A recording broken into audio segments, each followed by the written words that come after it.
Welcome to the Dynamic Design series of podcasts from Foodservice Consultants Society International, FCSI. My name is Michael Jones. I'm the editorial director of FCSI's quarterly magazine, Foodservice Consultant. This is the first podcast in our Dynamic Design series, brought to you with support from our good friends at Atlas Metal. Please check out their website at atlasfoodserve.com. Each podcast interview features a leading FCSI the Americas professional member consultant discussing the key factors affecting the future of food service design. Across the series, we're looking at the 4 key P's that are required when putting together a design-led food service project: planning, partnerships, presentation, and people. Today, we're going to be discussing the importance of planning, both from a strategic and practical nature, when leading a design-led food service project from a consultancy perspective. We're recording this particular episode at the Godfrey Hotel in Chicago during the week of the National Restaurant Association show, and I'm delighted to say I'm joined by William Caruso, founding partner of WC & Partners Inc., and also the chair of FCSI the Americas. Please firstly just tell us a little bit about your business, William, and the areas of the food service and hospitality sector that you specialise in. Thank you, Mike.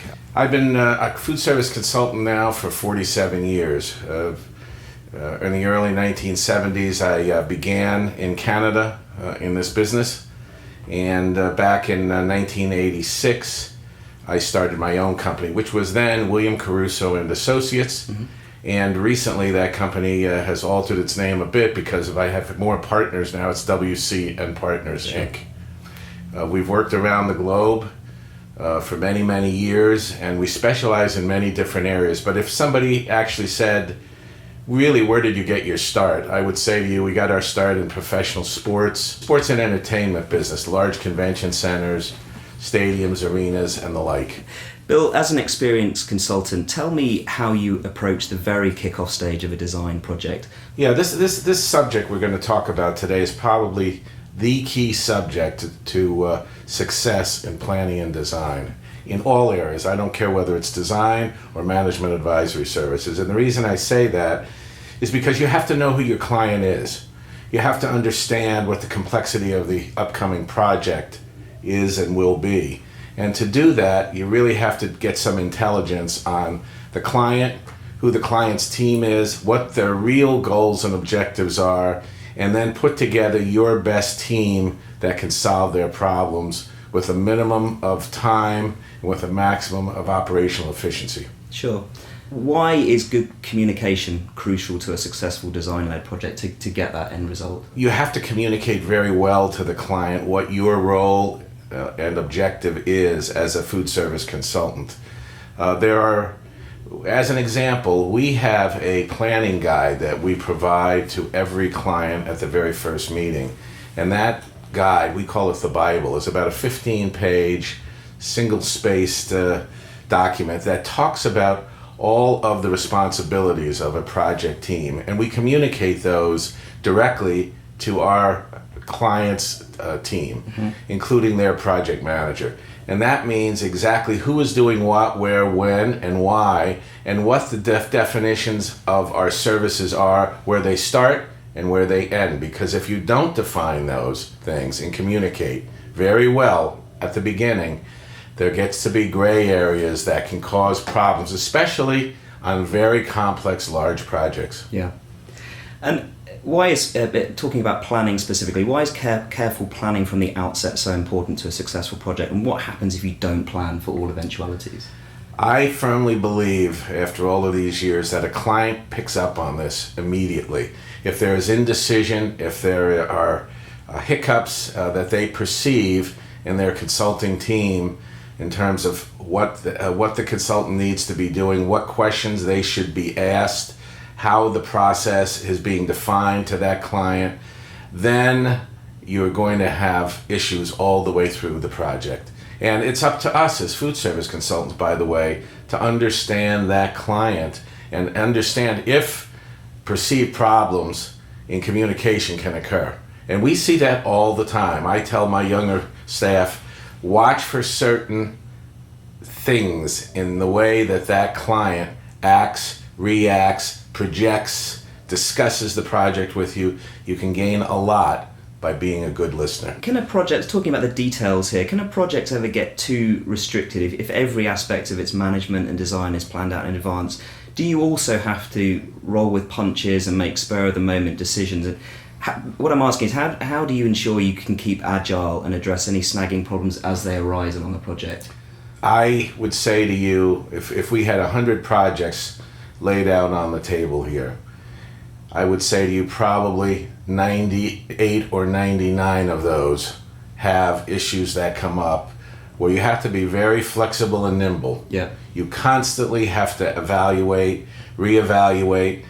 Things change, and my whole staff laughs when I tell them this, but I always say that they have much more patience than the old guy sitting here, because it is, in today's project world, with the complexities and with the tools we have, IT, the different types of BIM technologies, the platforms we use, our clients, including their architects, literally change focus almost every day. Right. You have to have an understanding of what you have to do, when you have to do it, and you have to keep the project on track all at the same time. Mm-hmm. What would you say is the most important lesson you've learned about good preparation on a design-led project?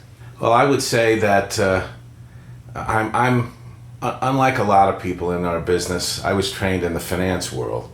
So internal rate of return, return on investment, those financial things make a company successful, or they can sink a company very quickly in our business. So I look at that and I say, watch all of the factors, watch the time you're spending, watch the efficiency factors, and be careful in what you do every day. You mentioned technology platforms there. In your company, how do you currently rely on new technology to help you map out project designs and schematics? You talked about BIM. Let's talk a little bit about software, artificial intelligence, virtual reality. Do you value these tools? We really do. Our clients demand them, especially in large projects today. They require certain types of expertise. And when we work with things like auto quotes, and we work with BIM and Revit technology, you have to be very, very cognizant of what that world is. And we have a great staff that really works with those platforms, and they understand them. But you have to invest in education for your staff. That's key, to keep them up to date with those platforms and with the IT requirements, because they change every day as well. Yeah. And they change. What happens in the UK is different than what happens in America, and it's different in Singapore, and it's different in South America. And unless you're totally understanding and approach those platforms uniquely, understanding the culture you're working in, that can be a problem. So it's constant training. And is that kind of innovation the key to everything, or is it simply an effective tool in the toolkit? How fundamentally, how does it help you improve your offering? I believe that it gives us an advantage in terms of the quality of the final product, and also, and this is very important, it limits the legal liability that we have. Right. The more education, the more proficient our staff is in developing the drawings and the technical requirements, the less ambiguity and the greater chance of not having a problem, which could lead to some legal liability with these designs. Another key aspect of planning here is how you and your consultancy stays close to changing cuisine trends, demographic trends, things that will affect the layout of a commercial kitchen or a front of house space. How do you ensure that your firm and you as a consultant stay relevant, stay current? How do you stay close to those trends? We do a lot of research, and also we understand, because we work in various parts of the world, we associate ourselves with some of the local culinarians, some of the local food service operators. I'm fortunate because of a long standing association with my undergraduate university, Cornell's Hotel School in the United States. Mm-hmm. We have friends throughout the world, and I always call on them to have us talk to their chefs, their leading culinarians in those areas. And if those people don't know certain trends or ideas, we'll find somebody through those people. So it's networking. Yeah. And also it's education as well, but you have to have both. It's called on-the-job training and off-the-job training.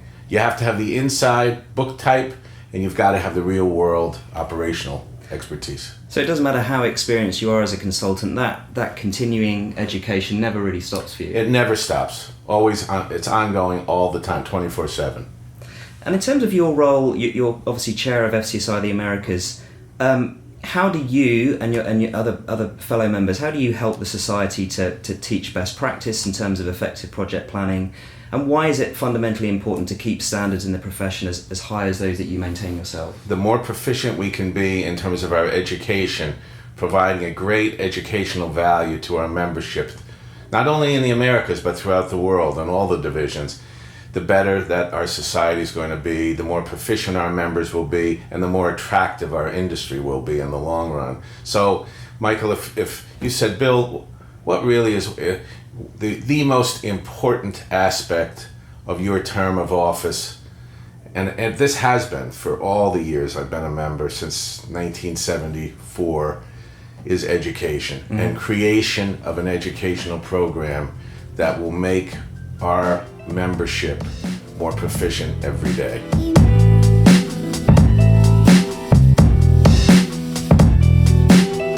Many thanks for listening to the first episode in our dynamic design series of podcasts from FCSI and Atlas Metal.